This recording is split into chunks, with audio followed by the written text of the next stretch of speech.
Released in 1931, What a Night was received as just another comedic short, but it hid something far darker beneath the surface. In this video, you'll discover 14 facts that made this cartoon strangely disturbing, including why the castle seems alive, how the protagonists themselves are turned into skeletons, and the shocking use of religious music in macabre scenes. Nothing here follows the common logic of the era, and it all begins when the setting itself decides to act on its own. Fact 1. The castle behaves like a living organism. From the very first seconds inside the castle, What a Night abandons the idea of a passive backdrop and turns the environment into an active entity. The towers don't just move, they gain a musical function, becoming the keys of an improvised organ. The clouds grow arms, the walls seem to breathe, and nothing stays still for more than a moment. The space doesn't react to the characters, it provokes them. There is no safe silence, no neutral corner. Every step reveals a new element that seems to be watching Tom and Jerry, as if the castle itself were testing their limits. There is no explanation, no introduction, no clear visual warning. The cartoon simply accepts that architecture can have a will of its own. This choice creates an unusual discomfort for the time because it removes the idea of refuge. Instead of serving as a background, the setting takes full control of the narrative. Fear doesn't come from isolated monsters, but from the constant feeling that nothing there is passive. When even the sky decides to act, running away stops being a logical option. And this visual choice weighs on the entire short. Fact 2. The short was born attached to the wave of sound horror films. What a Night was produced at the exact moment when cinema was discovering the power of synchronized sound in horror. In 1931, audiences had just reacted with shock to films like Dracula and Frankenstein, both released that same year. The Van Buren studio quickly realized that this kind of fear could be translated into animation. Unlike Disney, which softened the supernatural with elegant humor, the studio leaned into a more oppressive atmosphere, exploring noise, tense music, and hostile environments. The score, composed by Gene Rodemich, doesn't just guide comedic timing, it creates anticipation, uncomfortable silence, sudden impact. This decision wasn't naive. Van Buren was competing with major studios without the same prestige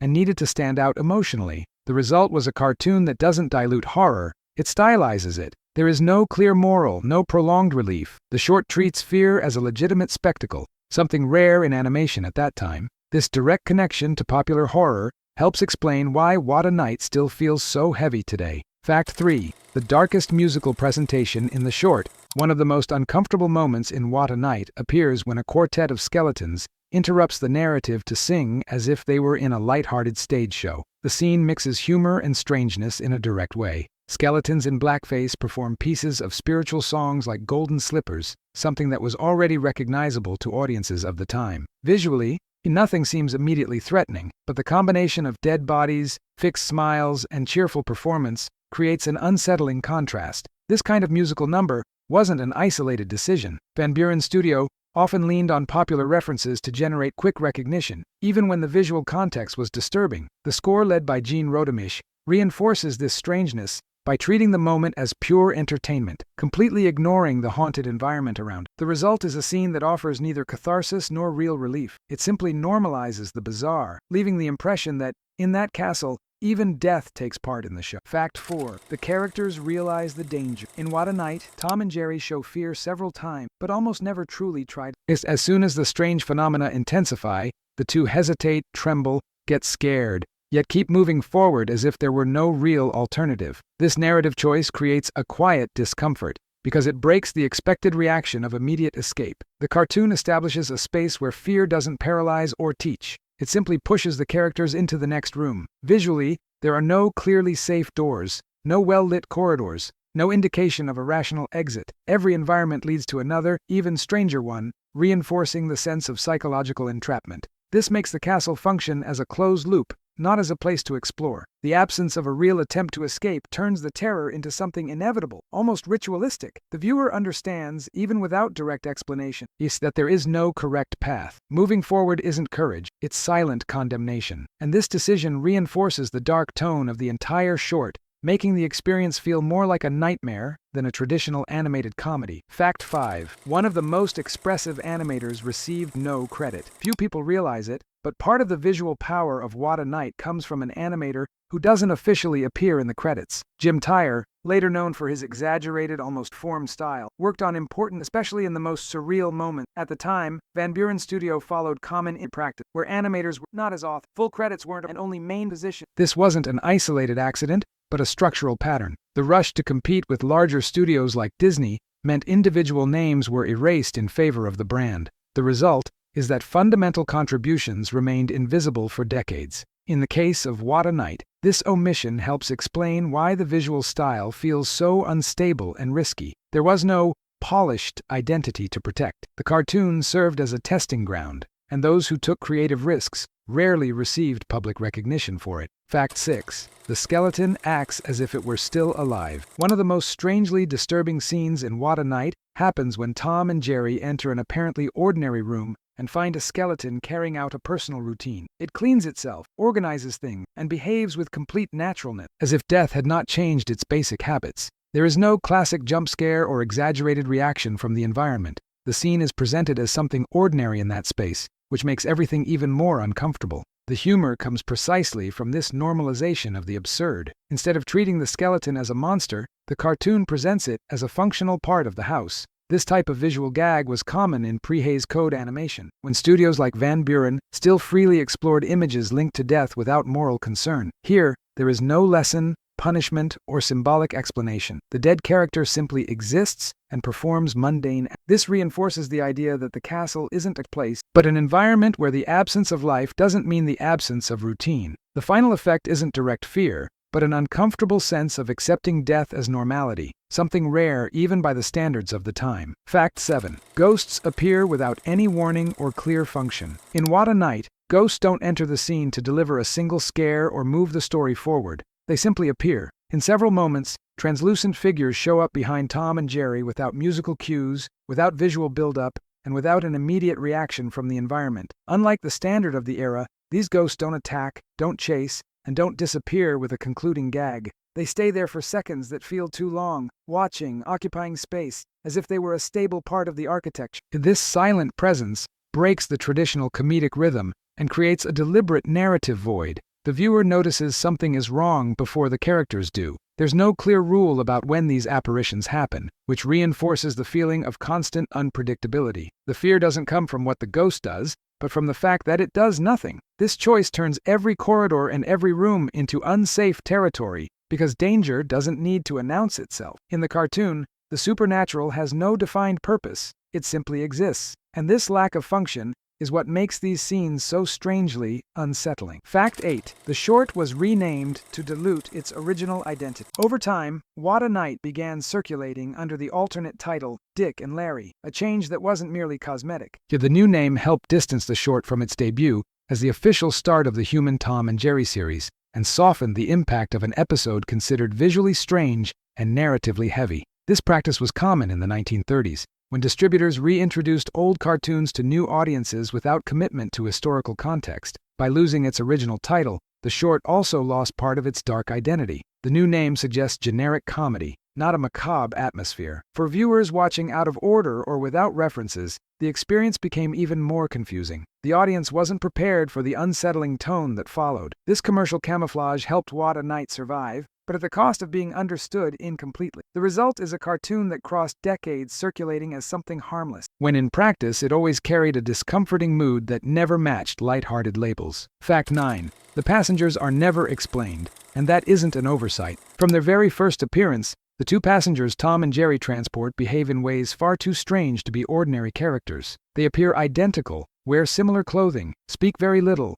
and seem to already know the final destination. At no point does the cartoon try to explain who they are, where they come from, or why they chose that specific castle. Visually, the staging makes it clear they are not just inconvenient customers. They function as narrative triggers, not as complete individuals. When they reappear at the end, pointing at the protagonists, the revelation happens without dialogue. Tom and Jerry have also become skeletons. That silent gesture ends any doubt. Many critics interpret these passengers as transitional figures, almost involuntary guides to a space outside normal reality. The cartoon avoids verbal explanation because the strangeness depends precisely on that gap. By not naming, justifying, or contextualizing, the animation forces the viewer to accept the experience as a self-contained nightmare. And that makes the short more disturbing than any explicit threat. Fact 10. Competition with major studios increased the creative risk. In the early 1930s, What a Night emerged in a market dominated by already established studios, especially Disney, which invested in softer narratives and tightly controlled visual identity. Smaller productions needed to react quickly and grab attention immediately, even if that meant taking risks. Without the same commercial reach or the same pressure to standardize,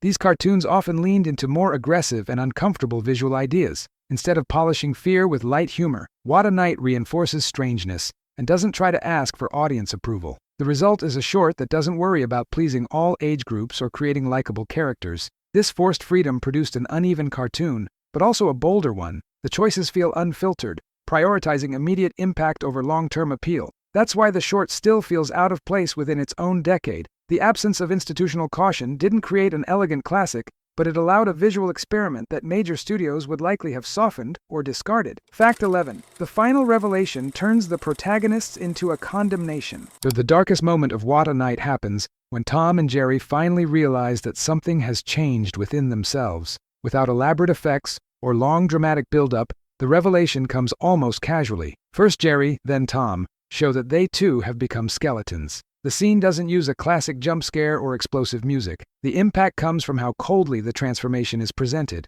There is no explanation, no reversal, no attempt at understanding. The comedy disappears for a few seconds and gives way to a feeling of silent defeat. Unlike other cartoons of the time, where terror is broken by an immediate gag, here the joke is the condemnation itself. The protagonists don't escape unharmed. They become part of the very world that frightened them. Visually, here the framing reinforces this by treating the revelation as inevitable, not as a heroic climax. The laughter that arises is nervous, not relieving. By turning its main characters into the undead, the short suggests there was never a way out from the beginning. The castle wasn't a challenge to be overcome. It was a destination already decided. Fact 12. The soundtrack warns of fear before the image does. In What a Night, discomfort rarely begins with what is shown on screen. It starts with sound. The score led by Gene Rodemich doesn't just follow the action, it anticipates danger. Many times, the music shifts before any frightening element appears visually, creating an invisible warning for the viewer. Low tones emerge in seemingly empty corridors,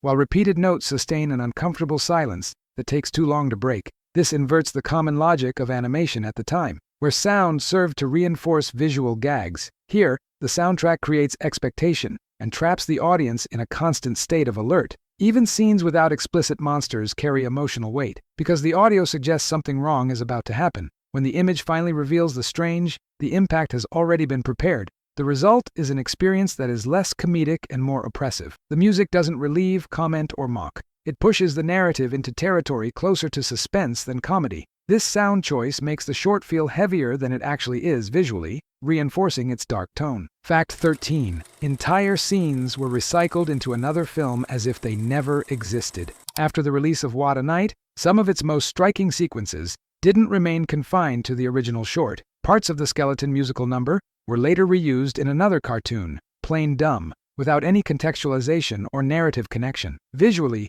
this creates a curious fracture. Scenes loaded with death and strangeness are relocated into a new environment, losing their original weight. This reuse wasn't an exception, but the decision stands out because it involves imagery strongly tied to a macabre atmosphere. Once recycled, these scenes become just loose comedic material, almost disposable. This reveals how the symbolic impact of what was created wasn't treated as something fixed or worthy of respect. The image had no memory. For modern audiences, this detail makes What a Night even stranger, because it contains elements that seem too significant to be reused so casually. The short thus carries pieces of itself scattered across other works, as if its identity had been fragmented. This practice reinforces the sense that the cartoon was never meant to be complete, but rather a reusable visual experiment. Fact 14. There is no lesson, only escape and emptiness. Unlike most cartoons produced in the early 1930s, What a Night ends without any sense of learning or moral closure. After the final revelation, Tom and Jerry don't confront the castle,